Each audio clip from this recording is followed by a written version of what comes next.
मीरपुर नाम के शहर में तेजस अपनी पत्नी नीरू के साथ रहता था।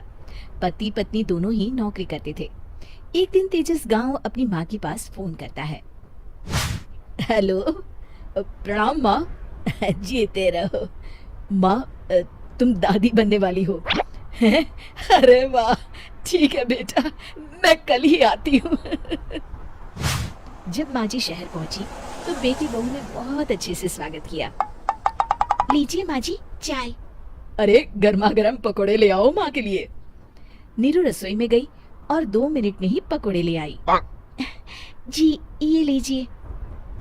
बहू जादू से बनाए हैं क्या? अभी तो रसोई में गई थी। यम्मी। माँ जी, शीला रसोई में पकोड़े तल रही है, मैं बस लेकर आई। हे भगवान, मेरा धर्म भ्रष्ट कर दिया तूने। अब तो गंगा जल से शुद्धिकरण करना होगा। दूसरे दिन, माँ जी मैंने नाश्ता बना दिया है, ऑफिस जा रही हूँ।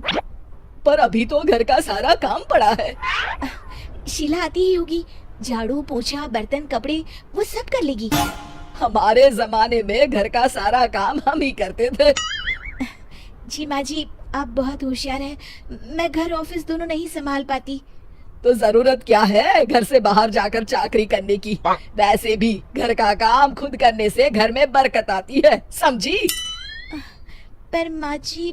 पर वर कुछ नहीं, इस महीने की पगार मिले फिर ऑफिस बंद है। हाँ। रात को नीरू तेजस से कहती है, सुनिए जी, माँ जी बोल रही थी कि मैं नौकरी छोड़ दूं। वैसे ठीक ही तो है, अभी तुम्हें आराम की जरूरत है। फिर भी आराम कहाँ, शीला को छुड़ाने के लिए बोल रही थी। तो अब 24 घंटे में इतना काम तो कर ही सकती हो। पर जॉब पसंद है मुझे, घर पर मन नहीं लगेगा। अगले दिन जब दोनों ऑफिस के लिए निकल रहे थे, मेरी तो कोई कीमत ही नहीं है इस घर में। माँ जी, आजकल महंगाई बहुत है, रहन सहन भी बदल गया है, दोनों नौकरी करते हैं तभी ठीक रहता है। अच्छा, तू कहना क्या चाहती है? मेरा बेटा तुझे बिठा के खिला नहीं सकता? तू ही इस घर का खर्च चला रही है, हैं? नहीं माँ जी, मेरा वो मतलब नहीं था। मतलब खूब समझती हूँ, ये बाल धूप में सफेद नहीं किए मैंने। हाँ। अब तो ये रोज का काम हो गया था। तेजस भी रोज की चिक-चिक से परेशान हो गया था। एक दिन उसने कहा, नीरू, वैसे भी तुम्हें मैटरनिटी लीव मिलने वाली है, तो अभी से ही छुट्टी ले लो। पर क्या, मेरी सैलरी अच्छी खासी है। आखिर नीरू ने रिजाइन कर दिया। जब बच्चा हुआ तो घर में सब बहुत खुश हुए। कुछ दिनों बाद तेजस फाइल देख रहा था। क्या हुआ तेजस, कुछ परेशान लग रहे हो?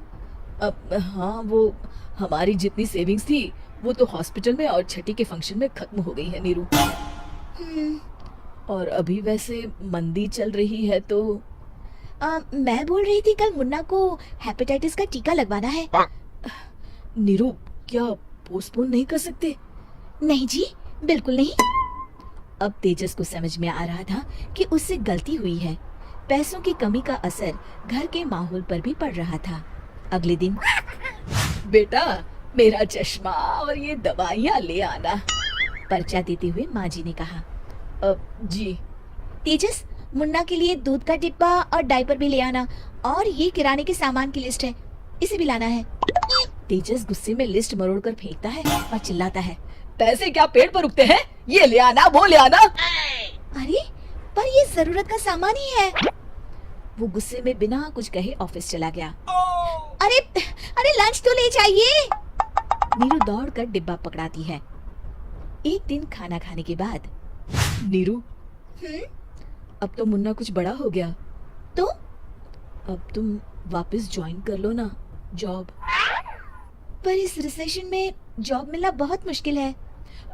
ट्राई तो करो। फिर मुन्ना? माँ जी है ना, और एक फुल टाइम मेड भी लगा लेंगे। पर माँ जी, उन्हें तो पसंद नहीं। तभी माँ जी वहाँ आ जाती है और प्यार से नीरू के सर पर हाथ फेरते हुए बोलती है, अब मेरी समझ में आ गया बहू, पहले के और अब के समय में अंतर है। तुम काम शुरू करो, मुन्ना की जिम्मेदारी मेरी। मेरी प्यारी माँ जी। ये कहकर नीरू उनके गले लग गई।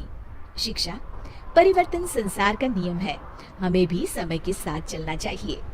उम्मीद है कि आपको हमारी ये कहानी पसंद आई होगी। कृपया हमारे चैनल को सब्सक्राइब करें और सभी अपडेट्स के लिए बेल आइकन जरूर क्लिक करें। और हाँ, वीडियो लाइक और शेयर करना मत भूलिएगा। Bye bye.